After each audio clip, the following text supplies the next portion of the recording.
¿Imaginas ser tan amado por Jesús que te conocieran como el discípulo amado? Un joven pescador de carácter explosivo que descansó su cabeza sobre el pecho del Salvador durante la última cena. El único apóstol que permaneció al pie de la cruz cuando todos huyeron. El hombre que escribió las palabras más profundas sobre el amor divino y que tuvo visiones del fin de los tiempos que todavía nos estremecen. Esta es la historia de Juan, el hijo del trueno que se transformó en el apóstol del amor. Una historia que te mostrará cómo el poder de Cristo puede transformar hasta el corazón más impetuoso. Acompáñame en este viaje, porque su historia podría cambiar tu vida para siempre. El sol de Galilea apenas asomaba sobre las colinas que rodeaban el mar de Genesaret cuando el joven Juan, hijo de Zebedeo y Salomé, se disponía a comenzar otro día de faena pesquera junto a su hermano mayor, Santiago. Sus manos, encallecidas por años de trabajo con las redes y las embarcaciones, movían con destreza los aparejos, mientras sus ojos, del color del mar que tanto conocía, escudriñaban el horizonte. El viento salado acariciaba su rostro juvenil, curtido por el sol y enmarcado por una barba incipiente que delataba su juventud, probablemente no más de 20 años. En su mirada se percibía algo diferente a la de otros pescadores, una inquietud espiritual, una búsqueda constante que iba más allá de las aguas del lago. Juan había nacido en Betsaida, un pequeño pueblo pesquero a orillas del mar de Galilea, en el seno de una familia relativamente acomodada dentro del contexto de la pesca. Zebedeo, su padre, poseía varias barcas y contaba con jornaleros a su servicio, lo que indicaba una posición económica estable. Su madre, Salomé, mujer devota y temerosa de Dios, había inculcado en sus hijos el amor por las Escrituras y la esperanza mesiánica que latía en el corazón de todo judío piadoso. No era casualidad que esta mujer de fe siguiera más tarde a Jesús y estuviera entre las mujeres que permanecieron al pie de la cruz, demostrando una devoción que sin duda influyó profundamente en sus hijos. Aquella mañana, mientras Juan y Santiago trabajaban lado a lado con sus redes, ninguno podía imaginar que sus vidas estaban a punto de cambiar para siempre. Juan, a pesar de su juventud, ya había comenzado a mostrar los rasgos que lo caracterizarían toda su vida, una naturaleza apasionada y emotiva que le valdría, junto a su hermano, el sobrenombre de Boanerges o Hijos del Trueno, pero también una capacidad única para el amor profundo y la contemplación. Era el menor de los dos hermanos, pero ya demostraba una sensibilidad especial para percibir lo trascendente, algo que lo diferenciaba incluso dentro de su entorno familiar. La noticia de un predicador llamado Juan el Bautista, que anunciaba la inminente llegada del Mesías y bautizaba en el río Jordán, había llegado hasta los pescadores de Galilea. Algunos, incluidos Juan y Andrés, hermano de Simón Pedro, habían dejado temporalmente sus redes para escuchar al profeta del desierto, atraídos por su mensaje de arrepentimiento y preparación para la llegada del reino de Dios. Juan, con su corazón inquieto y hambriento de verdad, había quedado profundamente impresionado por el Bautista, convirtiéndose en su discípulo. Fue precisamente siguiendo al Bautista cuando Juan tuvo su primer encuentro con Jesús de Nazaret. El relato de este momento crucial quedó plasmado con sencillez y profundidad en su propio evangelio, aunque con la humildad que lo caracterizaba, nunca se nombró directamente a sí mismo.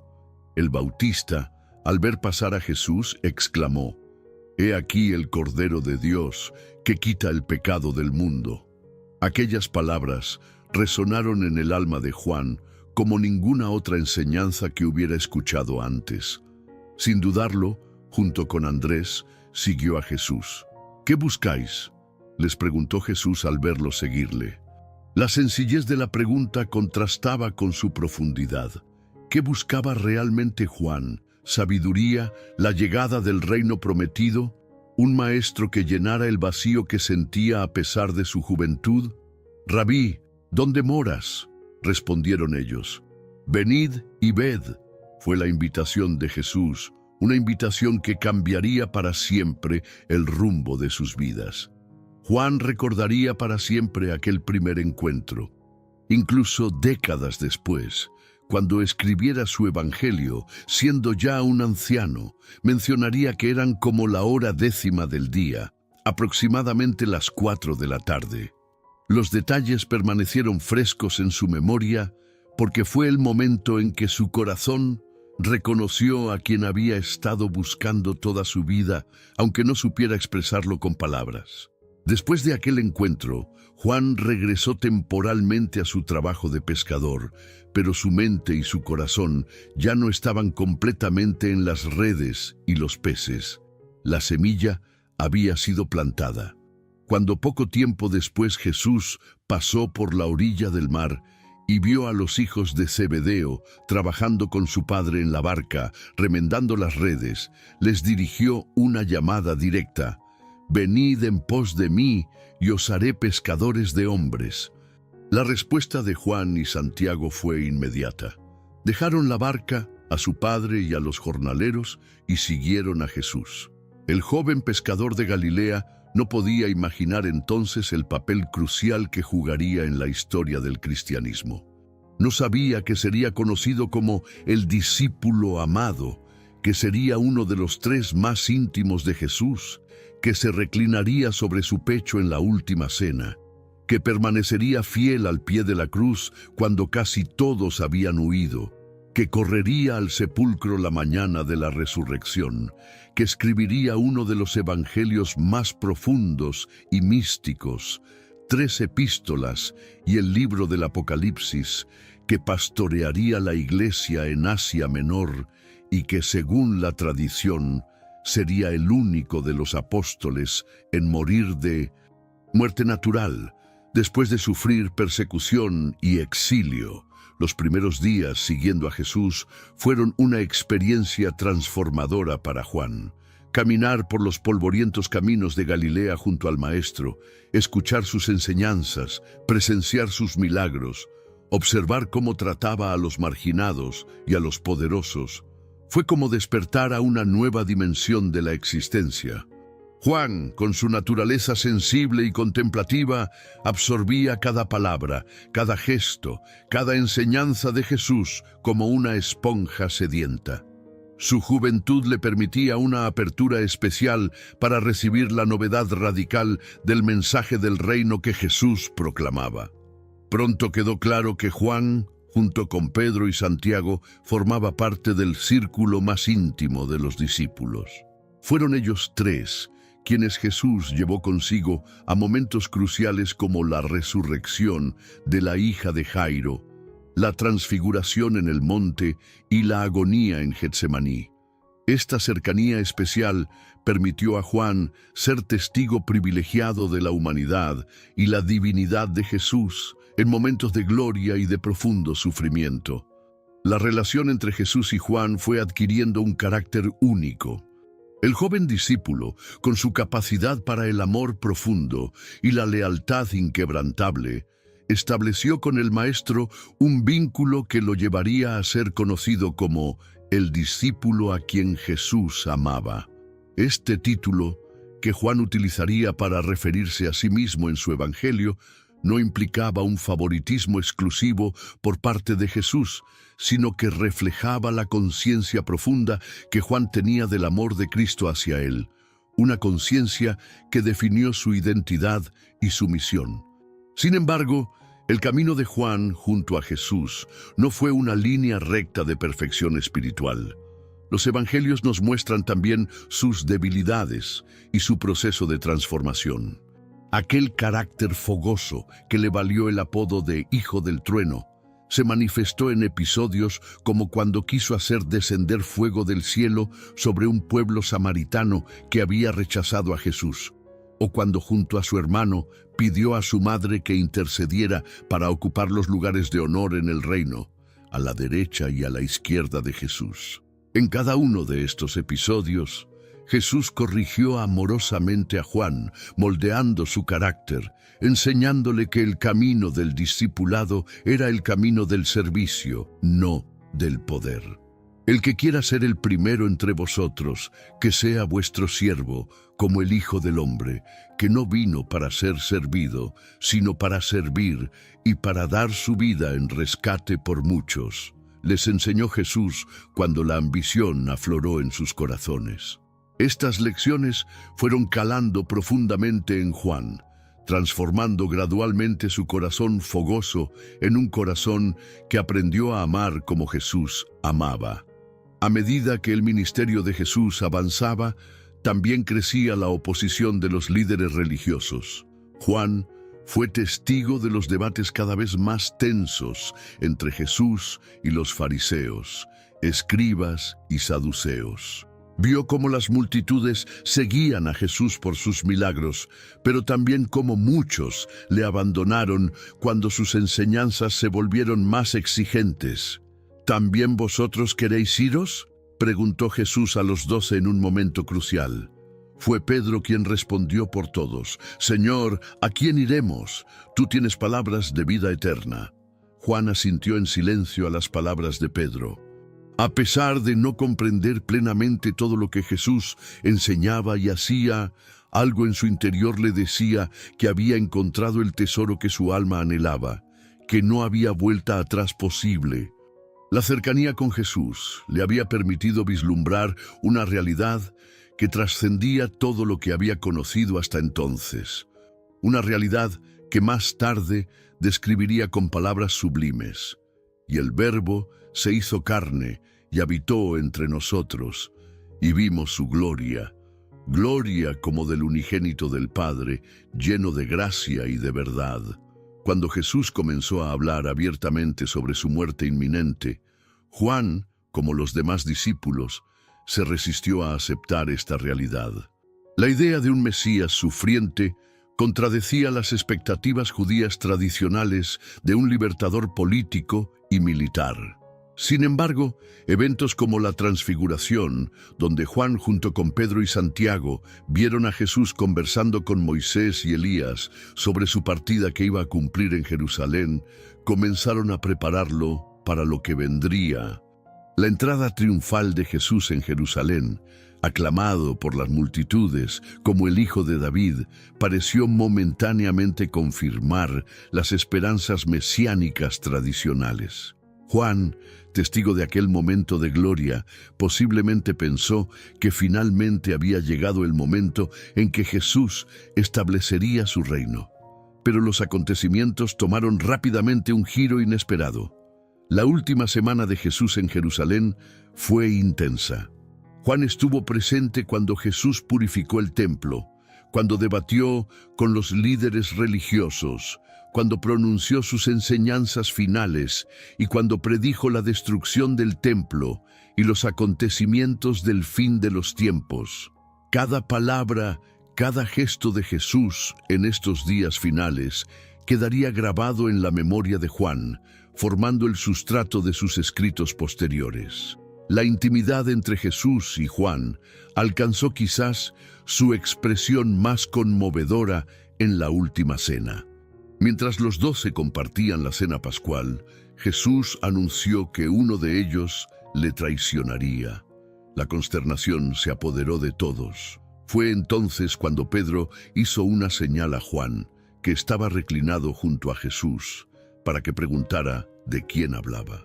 Juan, descrito en su propio evangelio como reclinado al lado de Jesús, apoyado sobre su pecho, le preguntó en voz baja: «Señor, ¿quién es?». Este momento de intimidad, con Juan recostado sobre el pecho de Jesús, se convertiría en una imagen poderosa de la especial cercanía entre ambos. Tras la cena, Juan acompañó a Jesús y a los otros discípulos al huerto de Getsemaní. Allí, Jesús llevó consigo a Pedro, Santiago y Juan. Alejándose un poco del resto para orar, les pidió que velaran con él en su hora de angustia. «Mi alma está muy triste, hasta la muerte», les confió Jesús, mostrándoles una vulnerabilidad que pocos pudieron ver. Sin embargo, El cansancio venció a los 3 discípulos, que se quedaron dormidos mientras Jesús oraba en agonía, sudando gotas como de sangre. Cuando la turba llegó para arrestar a Jesús, guiada por Judas, Juan, como los demás discípulos, experimentó el miedo y la confusión. A pesar de que Pedro intentó una resistencia desesperada, cortando la oreja a un siervo del sumo sacerdote, Jesús dejó claro que no era ese el camino. Vuelve tu espada a su lugar. ¿Acaso piensas que no puedo ahora orar a mi Padre y que Él no me daría más de 12 legiones de ángeles? Pero ¿cómo entonces se cumplirían las Escrituras de que es necesario que así se haga? Ante estas palabras y la determinación de Jesús de entregarse, todos los discípulos le abandonaron y huyeron.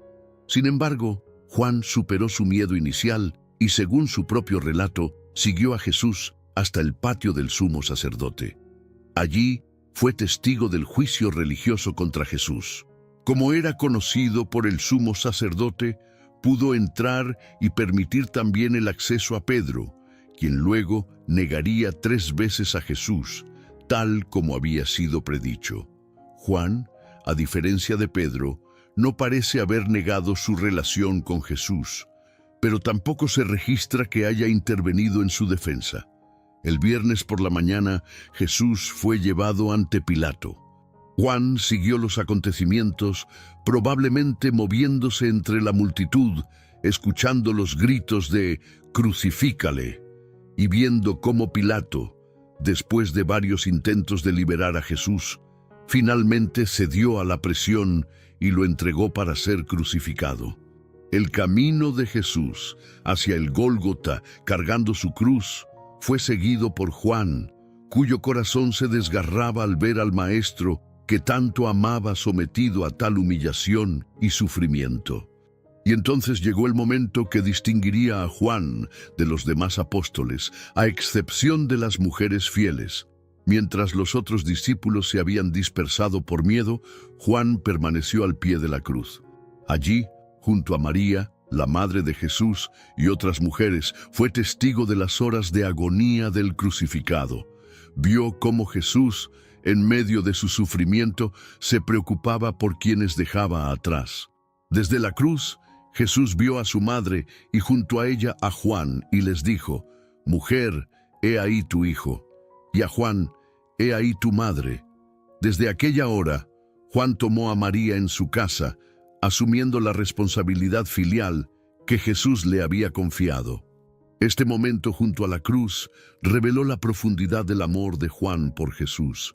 Mientras otros huyeron por miedo, él permaneció fiel.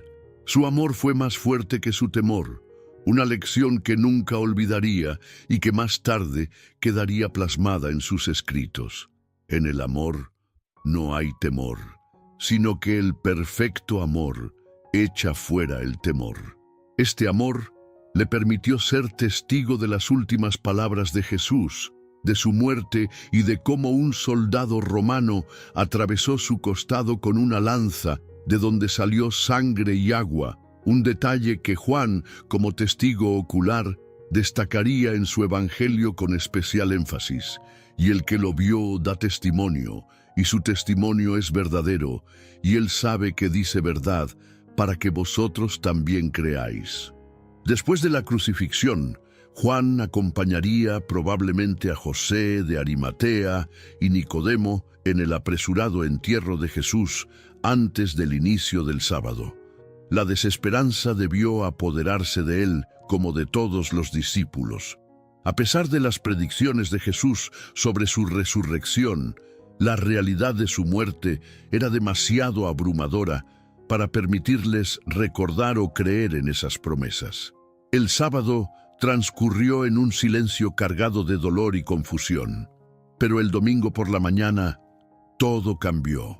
María Magdalena, que había ido al sepulcro temprano, corrió a avisar a Pedro y Juan que el cuerpo de Jesús no estaba. Ambos discípulos corrieron al sepulcro y Juan, más joven y rápido, llegó primero, pero esperó afuera. Cuando Pedro llegó y entró, Juan le siguió. Vio los lienzos puestos allí y el sudario doblado en un lugar aparte, y entonces, en ese momento silencioso y solemne, Juan creyó. Como él mismo escribe con sencillez en su Evangelio, vio y creyó, aunque reconoce que aún no habían entendido la Escritura, que era necesario que él resucitase de los muertos. Esta fe incipiente se confirmaría esa misma tarde, cuando Jesús resucitado se apareció a los discípulos reunidos a puertas cerradas por miedo a los judíos. Juan estuvo allí, vio las marcas de los clavos en las manos de Jesús y la herida de la lanza en su costado. Experimentó el asombro, la alegría desbordante y la paz que Jesús les dio al soplar sobre ellos y decirles: «Recibid el Espíritu Santo». Una semana después, Juan estuvo presente cuando Jesús se apareció nuevamente, esta vez para convencer a Tomás, que había dudado. Y más tarde Juan volvería a Galilea, donde Jesús se les apareció junto al mar. Fue allí donde tuvo lugar la pesca milagrosa y la triple restauración de Pedro después de su triple negación. Al final de este episodio, Pedro, mirando a Juan que les seguía, preguntó a Jesús: «Señor, ¿y este qué?». Jesús respondió: «Si quiero que él quede hasta que yo venga, ¿qué a ti? Sígueme tú». Esta respuesta enigmática dio lugar a un rumor entre los hermanos de que Juan no moriría, rumor que él mismo se encargaría de aclarar en su Evangelio, explicando que Jesús no había dicho que no moriría, sino: «Si quiero que él quede hasta que yo venga, ¿qué a ti?». Juan estuvo presente en el monte cuando Jesús, después de darles las últimas instrucciones, ascendió a los cielos. Regresó con los demás a Jerusalén, donde se dedicaron a la oración en el aposento alto, junto con varias mujeres, María, la madre de Jesús, y los hermanos de Jesús. Allí, 10 días después, experimentó la venida del Espíritu Santo en Pentecostés, el cumplimiento de la promesa de Jesús. Los años siguientes verían a Juan convertirse en una columna de la iglesia primitiva en Jerusalén, junto a Pedro y Santiago, el hermano del Señor, no su propio hermano que había sido martirizado por Herodes. Pablo se refiere a ellos como los que eran considerados columnas de la iglesia. Juan participó en la decisión crucial del Concilio de Jerusalén, donde se determinó que los gentiles convertidos no necesitaban circuncidarse ni observar toda la ley de Moisés. A medida que la persecución contra los cristianos crecía en Judea y después de la destrucción de Jerusalén por los romanos en el año 70 de Cristo, Juan, según la tradición, se trasladó a Éfeso, en Asia Menor, actual Turquía. Allí se convirtió en el líder espiritual de las iglesias de la región, pastoreando, enseñando y formando discípulos. Entre ellos destacaría Policarpo, quien continuaría su legado. Fue probablemente durante este período en Éfeso cuando Juan escribió su Evangelio, diferente a los sinópticos en estilo y enfoque. Mientras que Mateo, Marcos y Lucas narran principalmente los hechos y dichos de Jesús, Juan, escribiendo después de ellos, se centra más en el significado teológico de la persona y obra de Jesús. Su Evangelio comienza con el sublime prólogo que identifica a Jesús como el Verbo, Logos, eterno, que estaba con Dios y era Dios, y que se hizo carne para habitar entre nosotros. Juan selecciona 7 señales o milagros de Jesús para demostrar su divinidad y registra largos discursos que revelan la identidad y misión de Jesús como el enviado del Padre para dar vida eterna a quienes creen en Él. También durante este tiempo escribiría sus 3 epístolas, dirigidas a combatir herejías emergentes que negaban la plena humanidad o la plena divinidad de Jesús, o que separaban la fe de la práctica del amor. En estas cartas, Juan enfatiza que Dios es luz y amor, y que quienes conocen a Dios deben caminar en la luz y amarse unos a otros. Su insistencia en que Dios es amor y en que el que no ama no ha conocido a Dios refleja la profunda impresión que el amor de Jesús había dejado en él y cómo ese amor había moldeado toda su comprensión de la fe. La tradición cuenta que durante el reinado del emperador Domiciano, 81-96 d.C., Juan fue perseguido y exiliado a la isla de Patmos, en el mar Egeo. Fue allí, por causa de la palabra de Dios y el testimonio de Jesucristo, como él mismo escribe, donde recibió la extraordinaria revelación apocalíptica que constituye el último libro del Nuevo Testamento. El Apocalipsis, lleno de visiones y símbolos, comienza con mensajes a las 7 iglesias de Asia y culmina con la visión de la Nueva Jerusalén, donde Dios habitará para siempre con su pueblo. A través de este libro, Juan transmite un mensaje de esperanza a los cristianos perseguidos. A pesar de las tribulaciones presentes, Cristo es el Señor de la historia y triunfará definitivamente sobre todas las fuerzas del mal.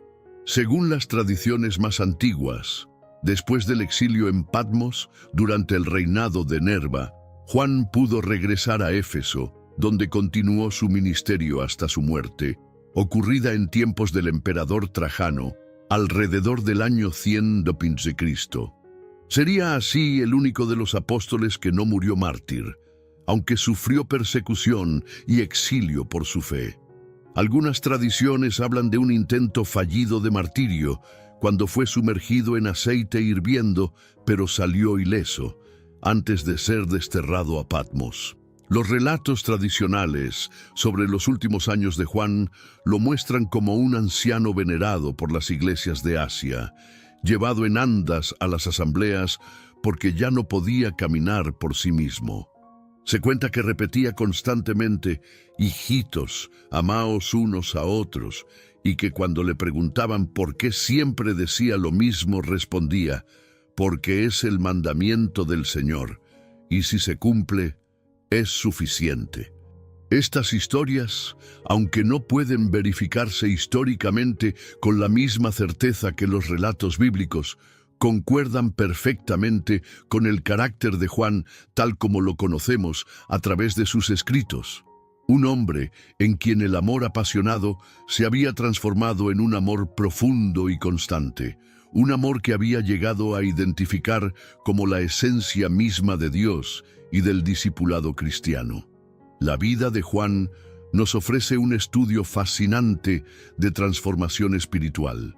Comenzó como un joven impetuoso, ambicioso de poder y gloria, dispuesto a hacer descender fuego del cielo sobre quienes rechazaban a Jesús.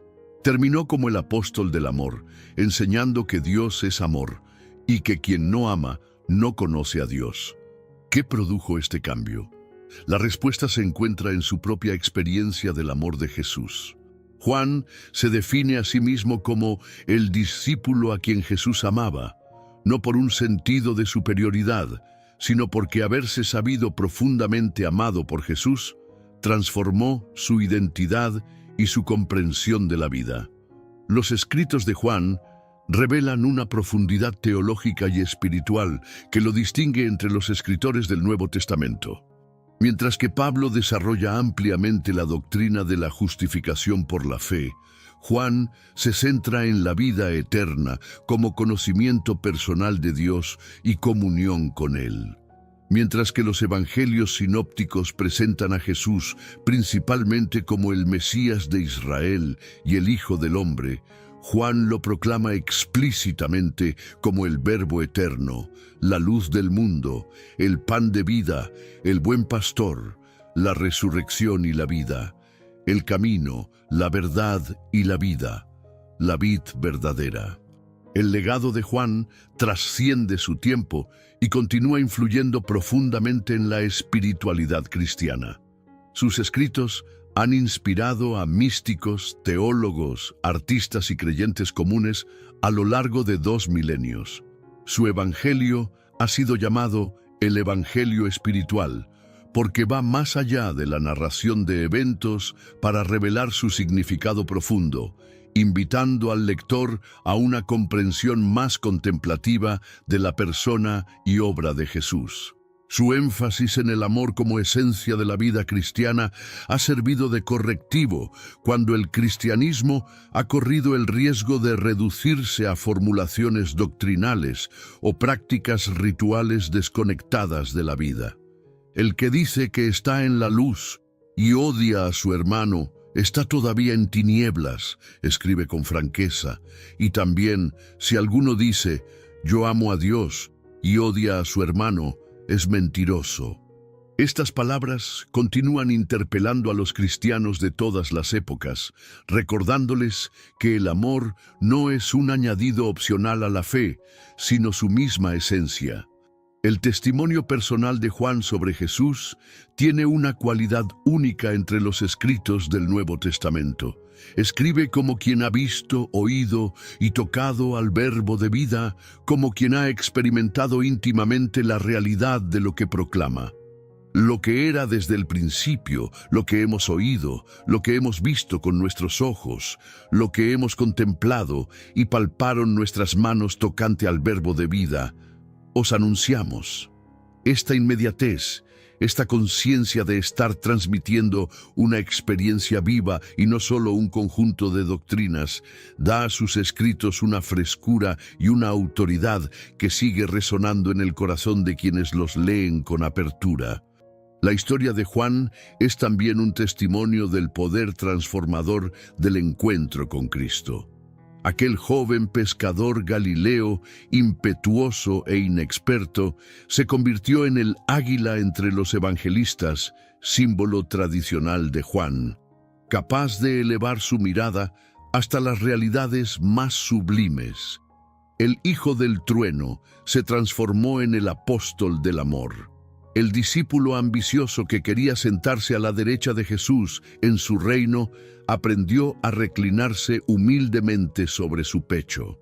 El hombre que quería hacer descender fuego del cielo sobre los samaritanos se convirtió en quien escribió: en esto consiste el amor, no en que nosotros hayamos amado a Dios, sino en que Él nos amó a nosotros y envió a su Hijo en propiciación por nuestros pecados.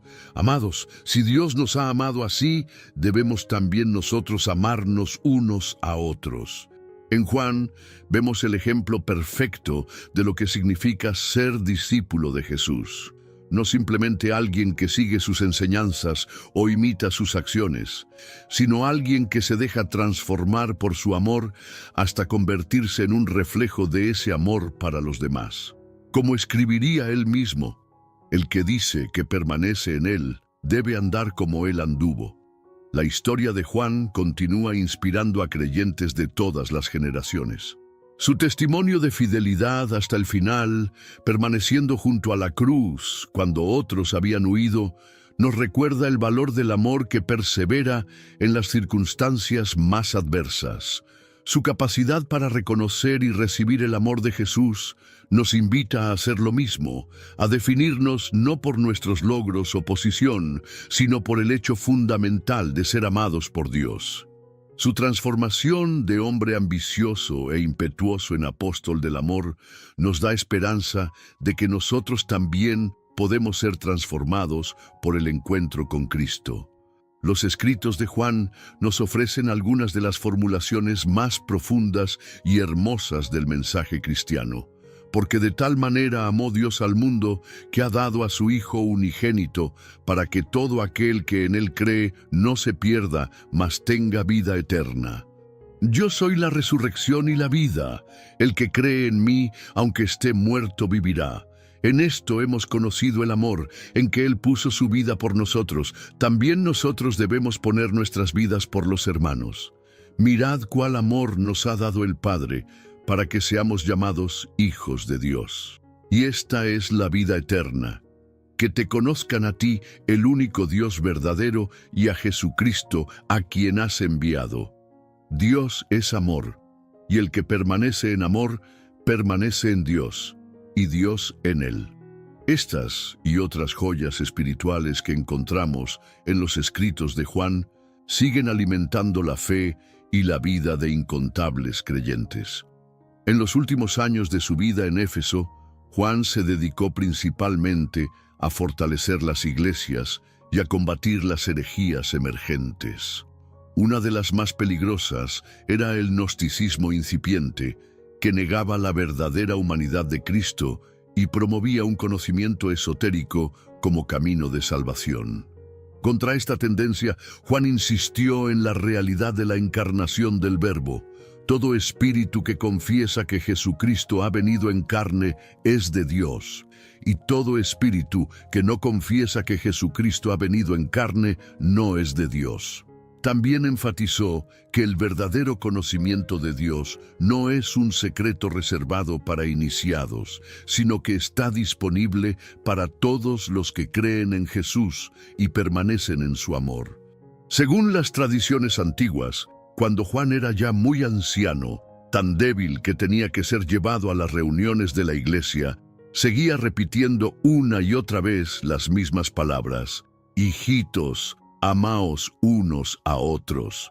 Cuando sus discípulos, un poco cansados de escuchar siempre lo mismo, le preguntaban por qué repetía constantemente esa frase, Juan respondía con sencillez: «Porque es el mandamiento del Señor, y si solo esto se cumpliera, sería suficiente». Esta anécdota, aunque no podemos confirmar su historicidad con certeza, refleja perfectamente la esencia del mensaje de Juan tal como lo conocemos por sus escritos. Para él, el amor no era un sentimiento superficial ni una virtud más entre otras, sino la esencia misma de la vida cristiana, porque refleja la naturaleza de Dios que es amor, y porque fue el mandamiento final y culminante de Jesús a sus discípulos. «Un mandamiento nuevo os doy, que os améis unos a otros, como yo os he amado, que también os améis unos a otros.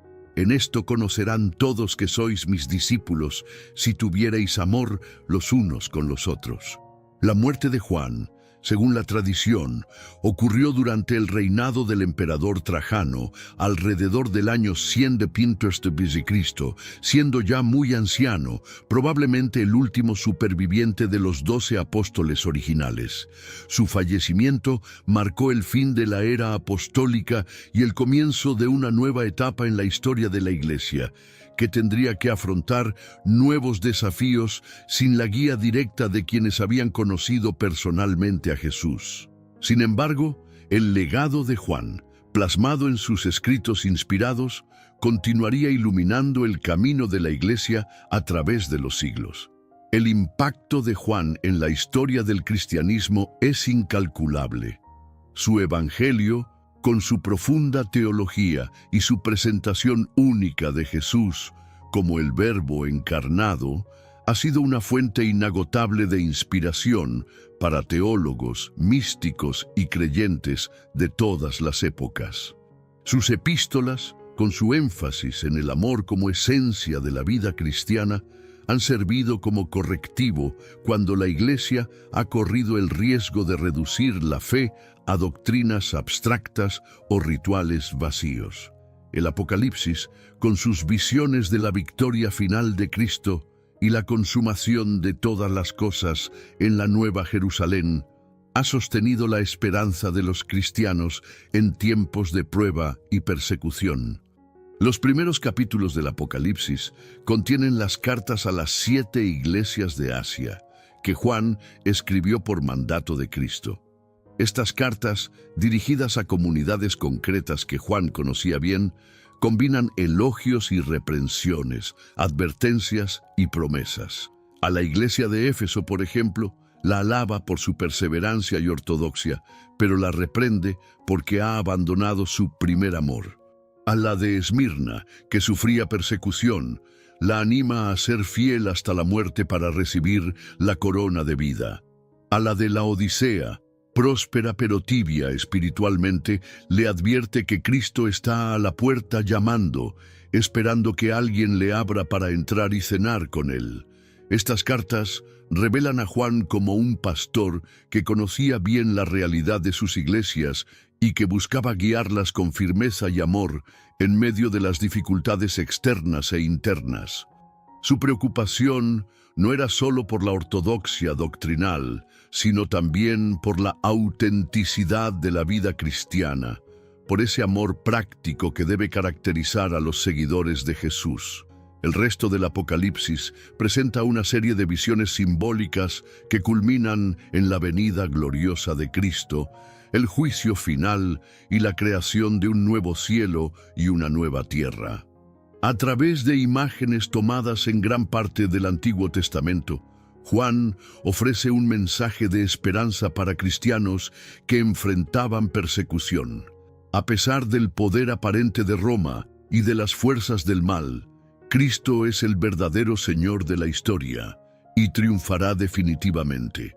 El que da testimonio de estas cosas dice: «Ciertamente vengo en breve. Amén.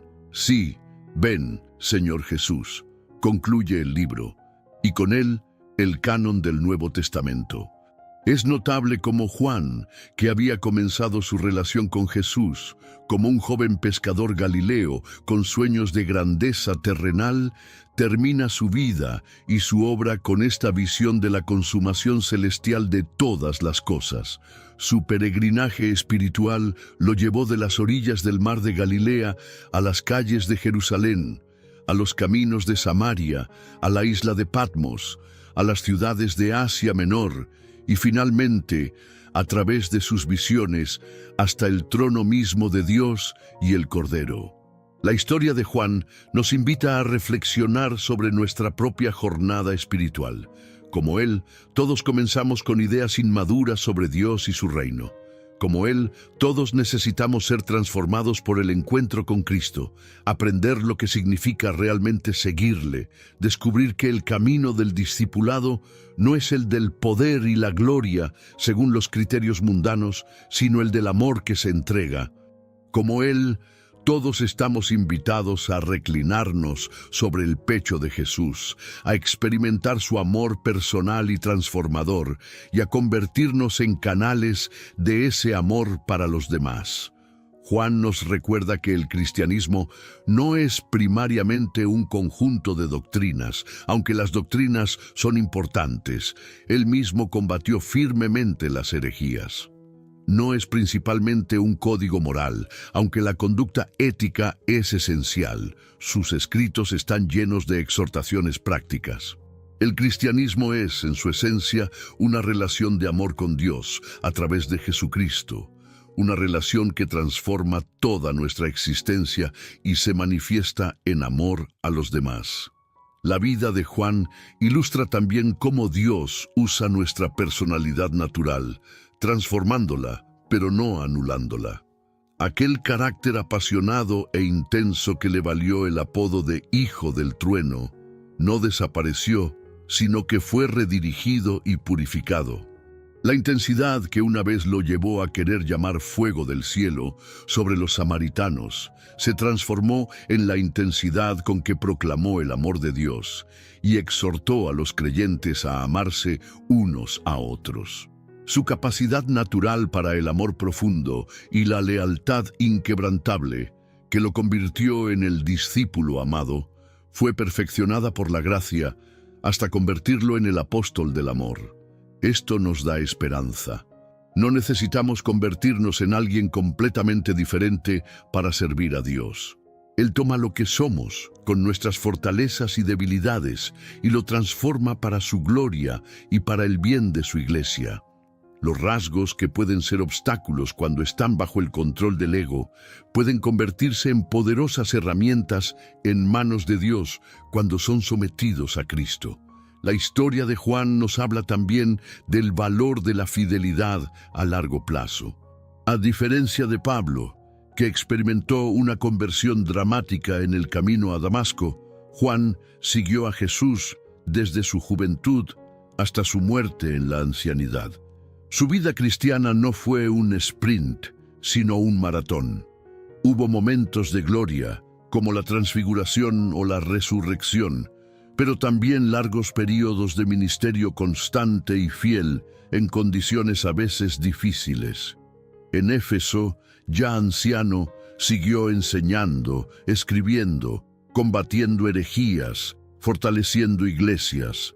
Incluso en el exilio en Patmos, continuó su servicio al recibir y transmitir la revelación apocalíptica.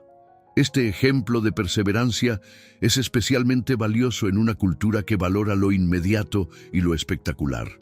Juan nos recuerda que el discipulado cristiano es un compromiso de por vida, un camino que requiere fidelidad día tras día, a veces en circunstancias ordinarias, a veces en medio de grandes dificultades.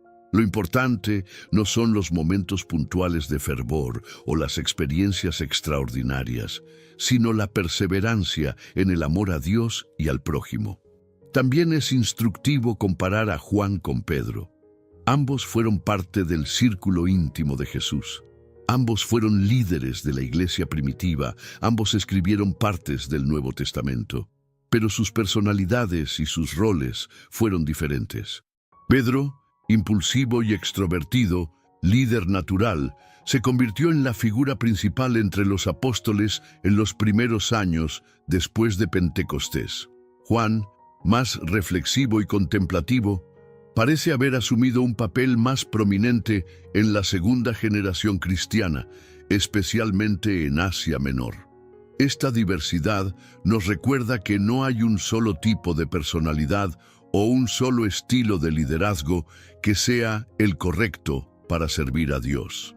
La iglesia necesita tanto a los Pedro como a los Juan, tanto a líderes dinámicos y carismáticos como a pensadores profundos y contemplativos. Dios llama y usa a personas de todos los temperamentos y estilos, siempre que estén dispuestas a someterse a Cristo y a ser transformadas por su Espíritu. La relación de Juan con María, la madre de Jesús, merece también nuestra atención. Según su propio Evangelio, Jesús, desde la cruz, encomendó su madre a Juan con las palabras: «Mujer, he ahí tu hijo», y a Juan: «He ahí tu madre». Desde aquel momento, Juan tomó a María en su casa. Esta responsabilidad, confiada por Jesús en su hora de mayor sufrimiento, debió ser para Juan un honor sagrado. La tradición sugiere que María vivió con Juan primero en Jerusalén y luego posiblemente en Éfeso. Si esto es así, Juan habría tenido la oportunidad única de escuchar de labios de María los relatos sobre la anunciación, el nacimiento y la infancia de Jesús, enriqueciendo su comprensión de la persona y la misión del Señor. Entre los apóstoles, Juan tuvo el privilegio de vivir lo suficiente para ver cómo la pequeña semilla plantada por Jesús en Palestina crecía hasta convertirse en un árbol que extendía sus ramas por todo el Imperio Romano y más allá. Desde los pocos seguidores reunidos en el aposento alto después de la ascensión, hasta las comunidades florecientes en Asia Menor, Roma, Grecia, Egipto y otros lugares a finales del siglo I. Desde la predicación inicial a judíos en Jerusalén hasta la expansión del Evangelio entre los gentiles de todas las naciones.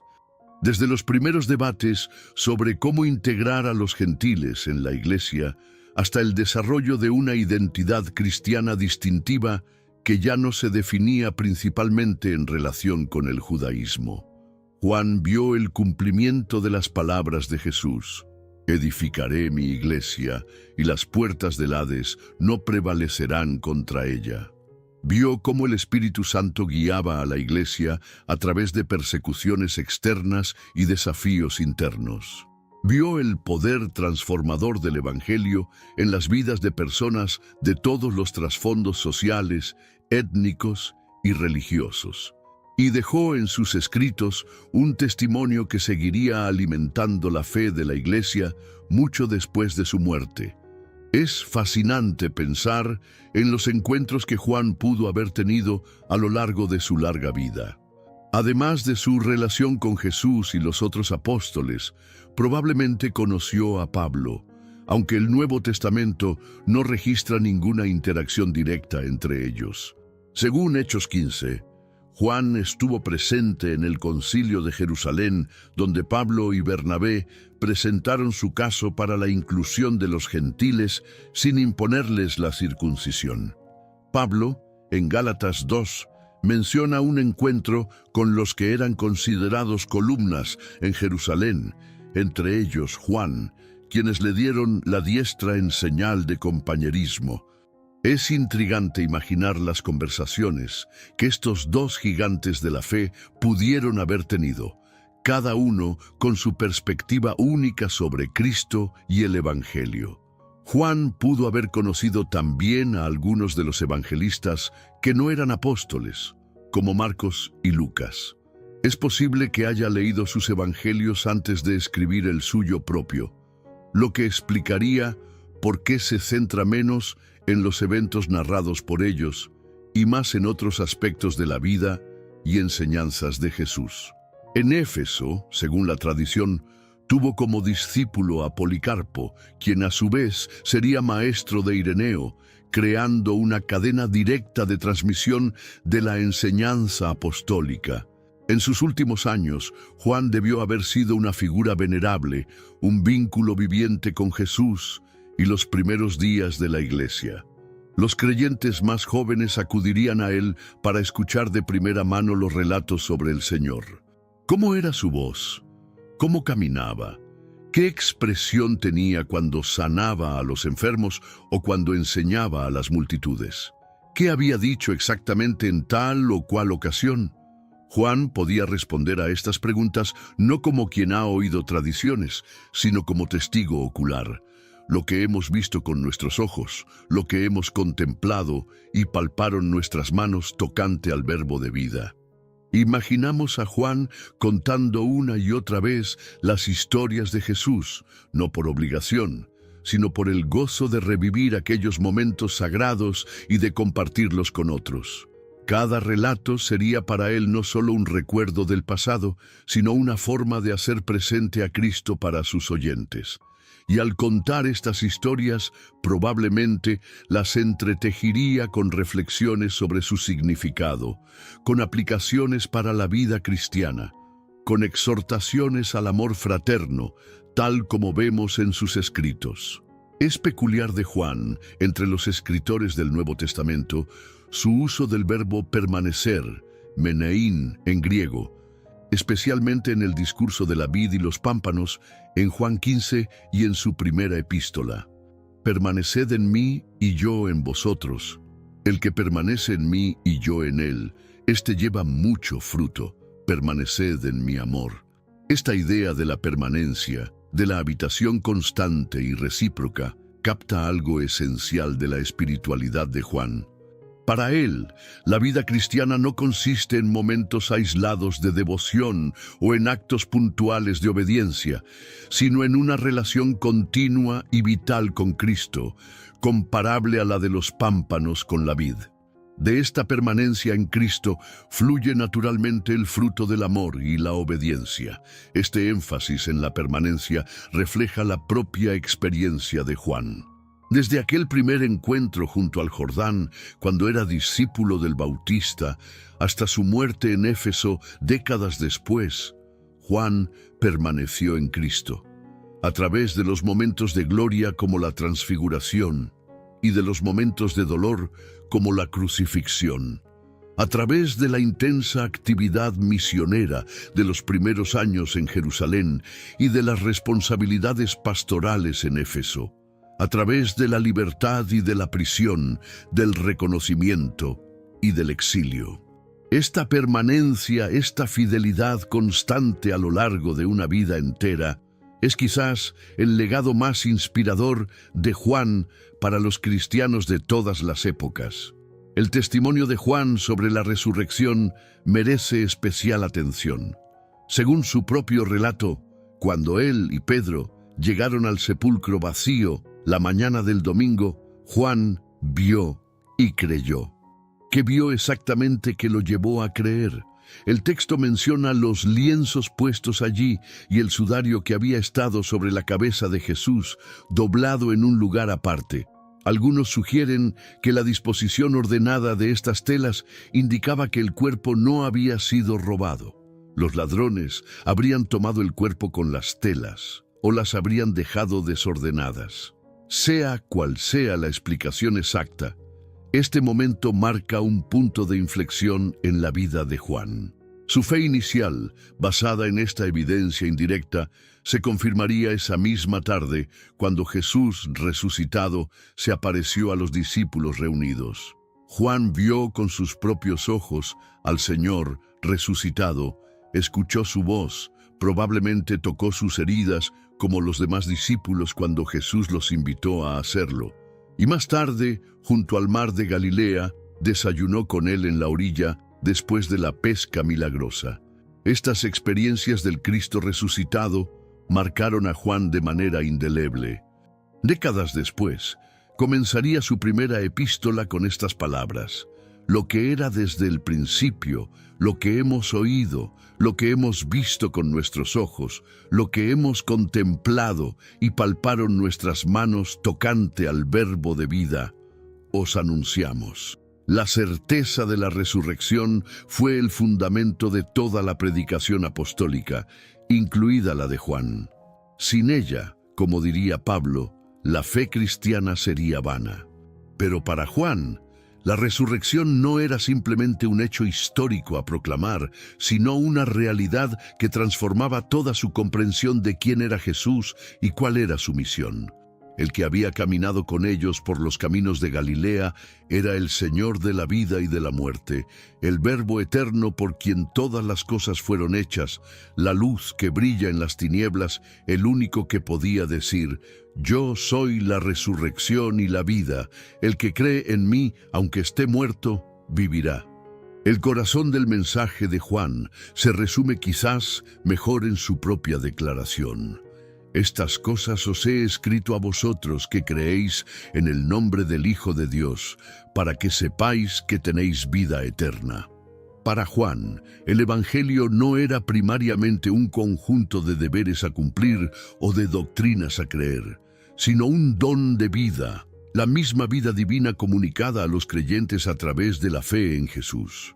Esta vida, como explica en su Evangelio, no es simplemente existencia biológica, bios en griego, sino vida abundante y eterna, zoe, la vida propia de Dios que ahora se comparte con quienes creen.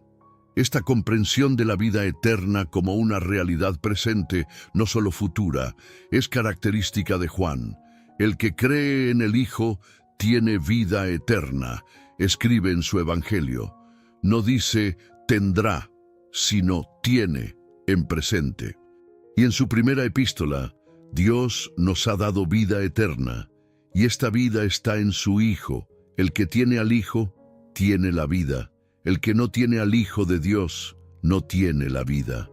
Para Juan, la vida eterna comienza en el momento de creer en Jesús, aunque su plena manifestación sea futura. ¿Cómo define Juan esta vida eterna? En su Evangelio pone en labios de Jesús esta definición en su oración sacerdotal, y esta es la vida eterna: que te conozcan a ti, el único Dios verdadero, y a Jesucristo, a quien has enviado. La vida eterna se define así, no tanto por su duración, aunque ciertamente es eterna, sino por su calidad. Es una vida de conocimiento personal e íntimo de Dios a través de Jesucristo. Este conocimiento no es meramente intelectual, sino experiencial y transformador, comparable al conocimiento mutuo entre el Padre y el Hijo. Como el Padre me conoce, y yo conozco al Padre. Este énfasis en el conocimiento personal de Dios como esencia de la vida eterna contrasta con definiciones más legalistas o ritualistas de la religión.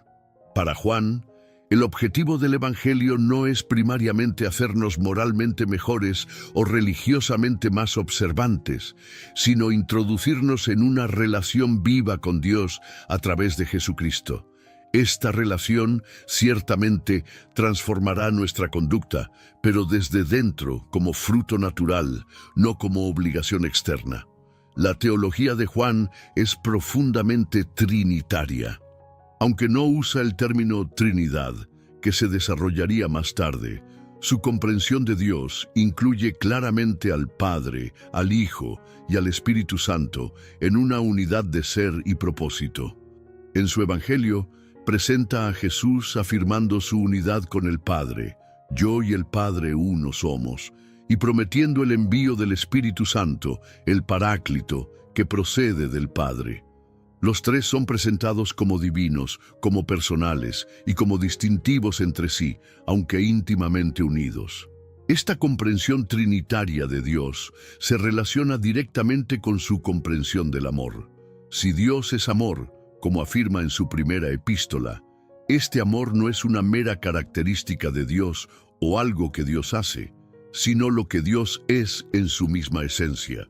Y este amor existe eternamente dentro de la Trinidad como amor mutuo entre el Padre, el Hijo y el Espíritu Santo. El amor divino no necesitó esperar a la creación para tener un objeto. Desde toda la eternidad, el Padre ama al Hijo en el Espíritu. Este amor eterno e infinito es el fundamento último de todo amor verdadero, el modelo y la fuente de nuestro amor a Dios y al prójimo. Quizás por esta comprensión profunda del amor divino, Juan pudo llegar a ser conocido como el apóstol del amor. Experimentó personalmente el amor de Jesús. Se definió a sí mismo como el discípulo a quien Jesús amaba. Y comprendió que este amor no era exclusivo para él, sino que se extendía a todos los que creen. Entendió que el propósito último de Dios es incluirnos en ese círculo eterno de amor trinitario, para que el amor con que me has amado esté en ellos y yo en ellos, como dice Jesús en su oración sacerdotal. Juan, que comenzó su camino como un joven pescador galileo, terminó como un anciano venerable en Éfeso, último superviviente de los 12, testigo de una era ya pasada, pero heraldo de un futuro glorioso. Su vida abarcó el ministerio terrenal de Jesús, el nacimiento de la Iglesia en Pentecostés, su expansión por todo el Imperio Romano, la destrucción del Templo de Jerusalén, las primeras persecuciones sistemáticas contra los cristianos, y el desarrollo de las primeras teologías heréticas contra las que tuvo que combatir.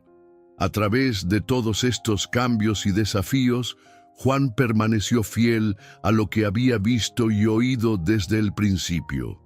No cedió a la presión de conformarse al mundo, ni se dejó seducir por las falsas enseñanzas que comenzaban a surgir. Mantuvo firme su testimonio sobre Jesús como el Cristo, el Hijo de Dios, el Verbo hecho carne, aun cuando esto le costó persecución y exilio. Continuó proclamando el mensaje del amor divino encarnado en Jesús y derramado en nuestros corazones, aun cuando veía a su alrededor signos de enfriamiento espiritual en algunas iglesias. La tradición nos cuenta que finalmente murió en paz en Éfeso, único entre los apóstoles en no sufrir martirio, aunque no por falta de disposición para dar su vida por Cristo. Sus últimas palabras, según algunas tradiciones, fueron simplemente: hijitos, amaos unos a otros. Simple y profundo, como había sido toda su enseñanza. Simple, porque cualquiera puede entenderlo. Profundo, porque toda una vida no basta para aprender a vivir plenamente este amor.